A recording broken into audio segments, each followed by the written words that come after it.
विश्वामित्र ने देखा कि परशुराम जी का मुकाबला करने में लक्ष्मण के अलावा कोई समर्थ नहीं है। राम जी को इशारा किया, पीछे हो जाओ। विश्वामित्र ने लक्ष्मण जी को आगे किया। परशुराम जी के धधकती हुई क्रोध रूपी अग्नि में लक्ष्मण जी की प्रथम आहुति।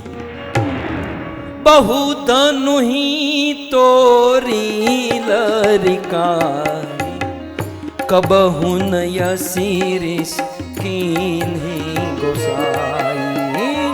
बहु धनुहि तोरी लरिकाई, कबहु न यसीरिस कीन्ही गोसाई। महाराज, हम जब छोटे थे ना, मेरा भैया राम, हम जब छोटे थे तो बचपन में हमने बहुत सारी धनुरिया को तोड़ दिया। खिलौने के धनुष आते ना, बचपन में हमने खेल खेल में बहुत सारे खिलौने रूपी धनुष को तोड़ दिया। उस समय तो हमने किसी ने हमको नहीं रोका। और आज जब ये धनुष टूट गया है तो उसमें इतना हल्ला क्यों कर रहे हो? बस! तू इस शिव धनुष को बच्चों का खिलौना समझता है? तू जानता नहीं ये धनुष कितना महान है? ये पिनाक पाणी, ये शिव जी का धनुष है, ये महान धनुष है। जब 2-5 बार धनुष को महान महान महान कहा तो लक्ष्मण जी कहते हैं कि स्वामी जी इतना हल्ला क्यों कर रहे हैं? आपको यही जानना है ना कि धनुष किसने तोड़ा? आपका जवाब आप ही के पास है, आप हमको क्यों पूछ रहे हैं? अच्छा, मेरा जवाब, मेरे प्रश्न का जवाब? बोले क्या जवाब? बोले आपने क्या कहा कि धनुष महान है, महान है, महान है। तो समझ जाओ ना, जो महान होगा उसी ने धनुष को तोड़ा होगा। परशुराम जी पूर्ण आक्रोश में, परशुराम जी कहते हैं कि धनुष तोड़ने वाला महान नहीं, धनुष तोड़ने वाला मेरा शत्रु है। लक्ष्मण जी ने कहा, देखो महाराज, मैं और मेरा भैया रास्ते से जा रहे थे और हमने धनुष को पड़ा हुआ देखा।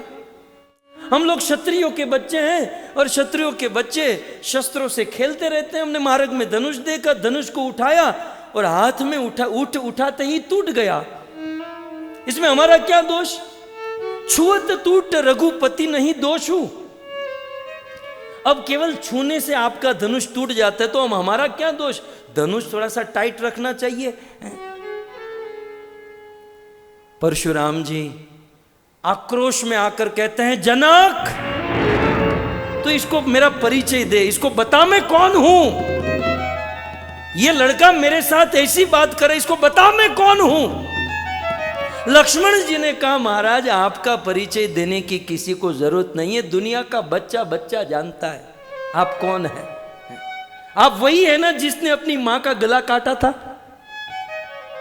रेणुका आपकी मां का नाम, तो मां का गला वही है ना, मां का। आप वही है ना जिसने अपने सारे भाइयों का गला काटा था?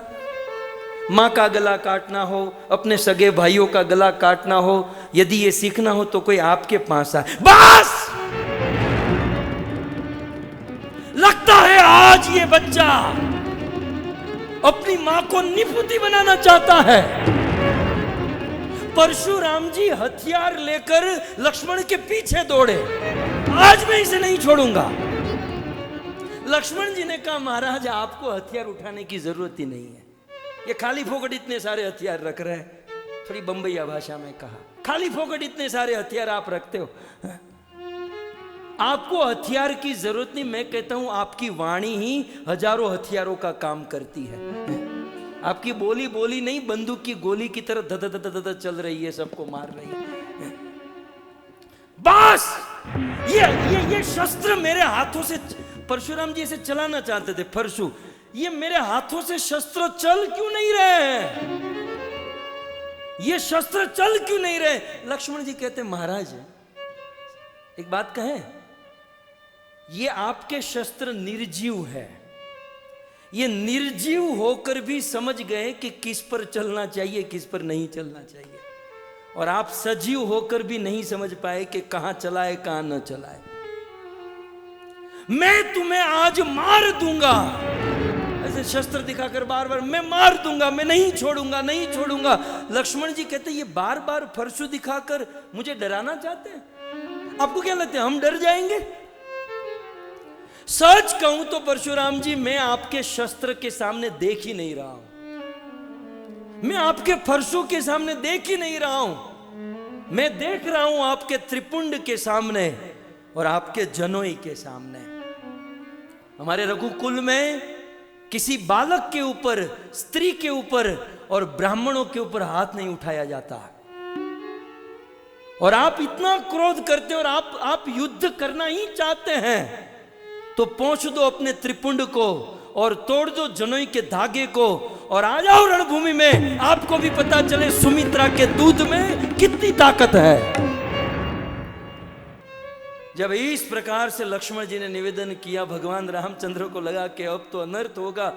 भगवान राम बीच में आए, लक्ष्मण को पीछे किया, परशुराम जी को कहा महाराज शांत हो जाए, बच्चा है महाराज, ये बच्चा है, लड़का है, अभी तो उसके मुख में दूधिया दांत होता है ना, अभी तो दूध तेरे भाई के मुख में दूध है, विष भरा हुआ है, विष भरा हुआ है उसके मुख में। महाराज आप शांत हो जाइए, आप शांत हो जाइए। मैं कैसे शांत हूं? अभी भी देखो कैसे मेरी ओर देख रहा है। लक्ष्मण जी देख ऐसे रहे, अभी भी देखो मेरी ओर कैसे देख रहा है।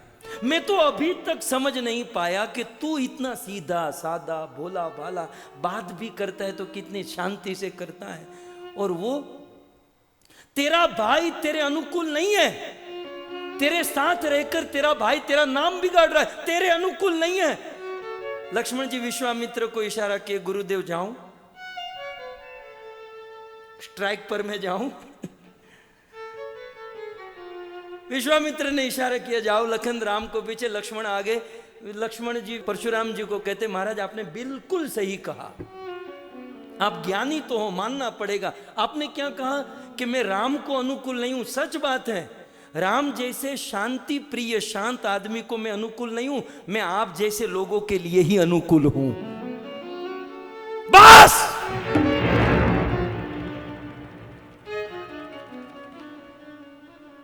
मुझे क्रोध मत दिलाओ, मैं तुम दोनों पर दया खा रहा हूं, मैं तुम दोनों पर।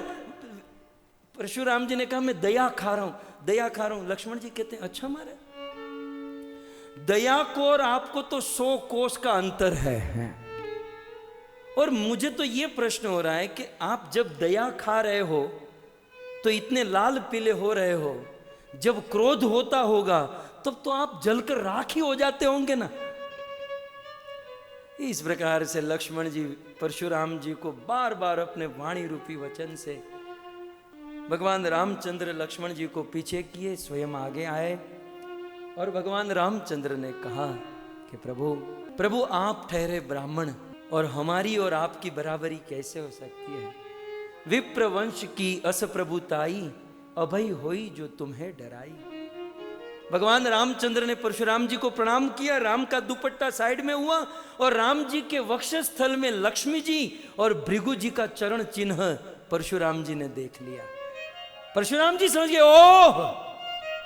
ओह ये तो विष्णु का अवतार हो चुका है। अब मुझे समझ में आया कि ये क्या चल रहा है। परशुराम जी को सब पता चल गया। फिर भी परीक्षा करने हेतु राम को धनुष बाण दिए, भगवान रामचंद्र ने बाण चलाया, परीक्षा हो गई। दोनों अवतार आमने सामने सुंदर वीर रस का आस्वादन किए। परशुराम जी ने आशीर्वाद दिए और परशुराम जी वहां से चले गए